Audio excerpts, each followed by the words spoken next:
तो इस वीडियो में हम हाजिर हैं सीरीज की पहली कहानी लेकर। इस कहानी का शीर्षक है पापी कौन। काशी में प्रताप मुकुट नाम का एक राजा राज्य करता था। प्रताप मुकुट का एक पुत्र था जिसका नाम था वज्र मुकुट। एक दिन राजकुमार वज्र मुकुट उस राज्य के मंत्री के पुत्र के साथ, जो कि राजकुमार वज्र मुकुट का मित्र भी था, शिकार खेलने जंगल की तरफ निकल गए। जंगल में उन दोनों को एक तालाब दिखाई दिया। तालाब बेहद खूबसूरत था। उस तालाब में अनगिनत कमल खिले हुए थे। हंस कलरव कर रहे थे। तालाब के किनारों पर बहुत सारे पेड़ भी थे और उन पेड़ों पर पक्षी चहचहा रहे थे। इस नजारे को देखकर दोनों मित्र रुक गए। तभी उन्होंने देखा कि तालाब के ऊपर एक शिवजी का मंदिर भी है। तालाब के पानी में हाथ धोकर दोनों शिवजी के दर्शन करने के लिए मंदिर की तरफ चल पड़े।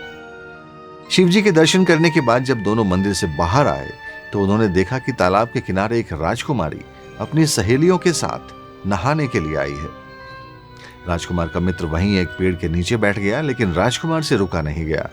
वह राजकुमारी से मिलने के लिए उसके नजदीक पहुंच गए। राजकुमारी ने राजकुमार की तरफ देखा। दोनों कुछ देर तक एक दूसरे की ओर देखते रहे। फिर राजकुमारी ने अपने जूड़े में से कमल का फूल निकाला, अपने कानों से लगाया, दांतों से कुतरा, फिर अपने पैर के नीचे दबाया और फिर अपनी छाती से लगाकर अपनी सहेलियों के साथ वापस चली गई। उसके ऐसे ही चले जाने से राजकुमार परेशान हो उठा। वो अपने मित्र के पास आया और ये सारी बातें उसने अपने मित्र को बताई। राजकुमार ने कहा, मुझे इस राजकुमारी से प्रेम हो गया है, परंतु न तो मुझे उसका ठिकाना ही मालूम है और न ही उसका नाम। अब मैं उसे ढूंढूं कैसे? मंत्री पुत्र ने कहा, राजकुमार आप बिल्कुल परेशान मत होइए। वह राजकुमारी बहुत ही समझदार है, आपको इशारों में ही अपने बारे में सब कुछ बता कर गई है। राजकुमार के कुछ भी समझ में नहीं आया।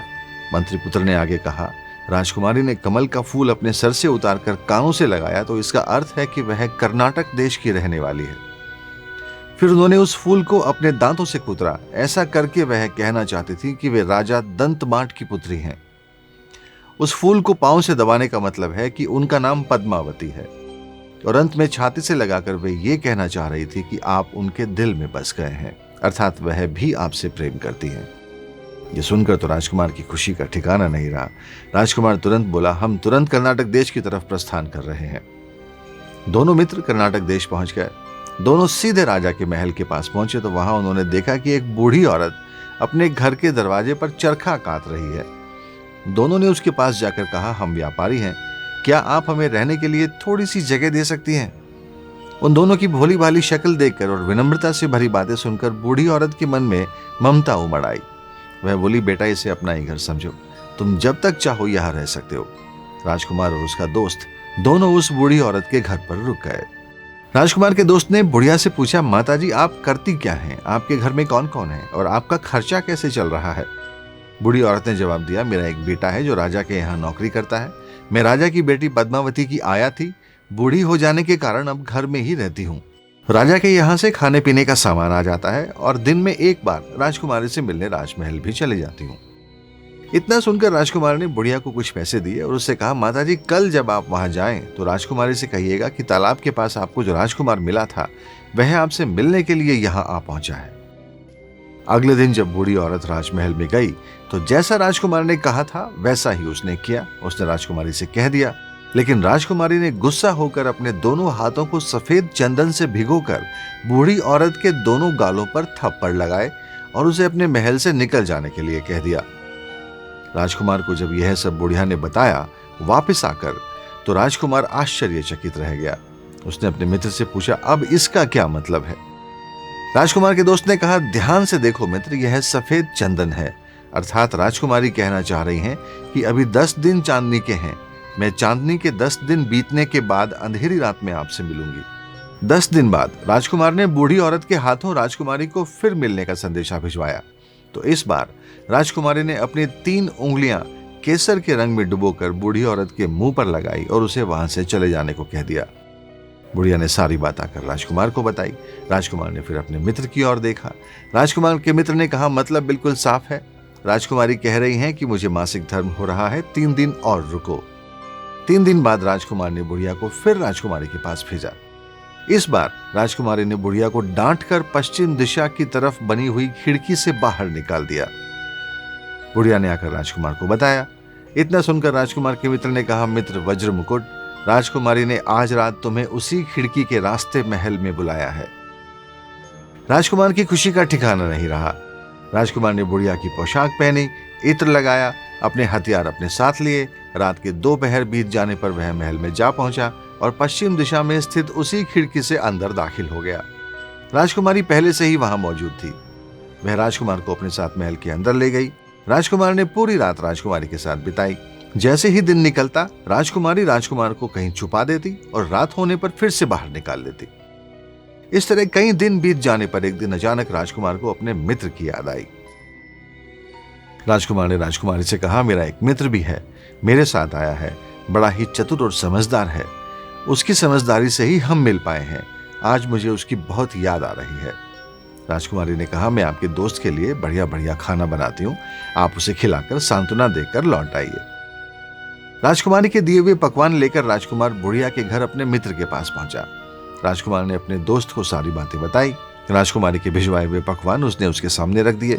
पकवानों की तरफ कुछ देर तक देखने के बाद राजकुमार के मित्र ने कहा, मित्र, राजकुमारी समझ गई है कि जब तक मैं तुम्हारे साथ हूं तब तक वो तुम्हें अपने बस में नहीं रख सकती, इसलिए मुझे मारने के उद्देश्य से उन्होंने इस भोजन में जहर मिलाकर भेजा है। इतना कहकर थाली में से कुछ भोजन उठाकर उसने कुत्ते के सामने डाल दिया, जिसे खाते ही कुत्ता मर गया। यह देख राजकुमार को बड़ा सदमा लगा।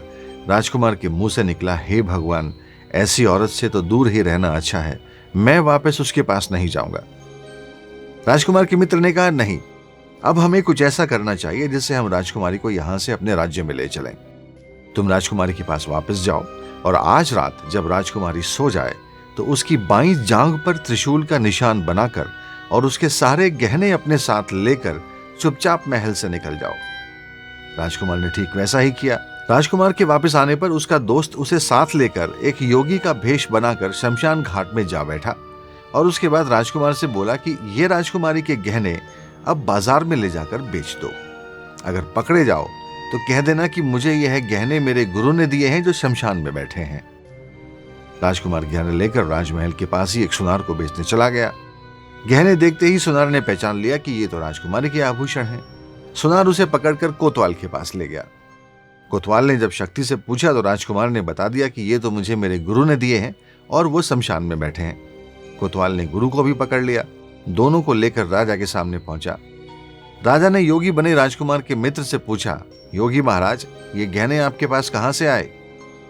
योगी का वेश धारण किए हुए राजकुमार के दोस्त ने कहा, महाराज, मैं शमशान में काली चौदस के दिन डाकिनी मंत्र सिद्ध कर रहा था, तभी डाकिनी आ गई। मैंने डाकिनी के सारे गहने उतार लिए और उसकी बाईं जांघ में त्रिशूल का निशान बना दिया है। यह सुनकर राजा वापस महल में गया और अपनी रानी से कहा कि पद्मावती की बाईं जांघ पर देखो त्रिशूल का निशान है या नहीं। रानी ने जाकर देखा तो वाकई में पद्मावती की बाईं जांघ पर त्रिशूल का निशान था।